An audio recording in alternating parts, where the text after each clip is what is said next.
Hello everyone. അപ്പോൾ നമ്മുടെ നാട്ടിലെ ദേവീക്ഷേത്രത്തിലെ ഉത്സവത്തോടനുബന്ധിച്ചുള്ള അവസാന ദിവസമാണ്. അങ്ങനെ അവിടെ കാണാൻ വേണ്ടി ഞാൻ നിത്യേട്ടനോട്ട് പോയി. നിത്യേട്ട കസിൻസ് ഒക്കെ ഉണ്ടായിരുന്നു കേട്ടോ. നമ്മൾ ട്രെയിനിൽ ഫ്രണ്ടിലിരിക്കുന്ന എൻ്റെ നാത്തൂനെയാണ് നിത്യേട്ട വലിയച്ഛൻ്റെ മോള്. എന്താ പറയുക, ഒരു സേഫ്റ്റി ഇല്ലാത്ത ട്രെയിനായിരുന്നു. എങ്ങനെയൊക്കെ റൈഡൊക്കെ കഴിഞ്ഞ് പുറത്തിറങ്ങി. അത് കഴിഞ്ഞിട്ട് നമ്മൾ നേരെ ഗെയിംസ് ഒക്കെ ഉണ്ടായിരുന്നു. ഗെയിംസ് 11 വിജയത്തോട് നമ്മൾ തോറ്റിട്ടുണ്ട് പാടി.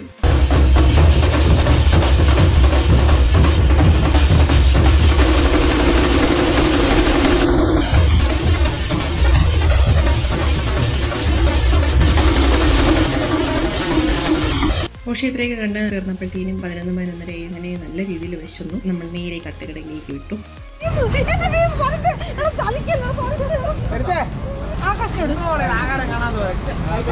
ഫുഡിന് വേണ്ടിയിട്ടുള്ള അടിയൊക്കെയാണ് നിങ്ങൾ കണ്ടത്. എങ്ങനെയുണ്ടായിരുന്നു?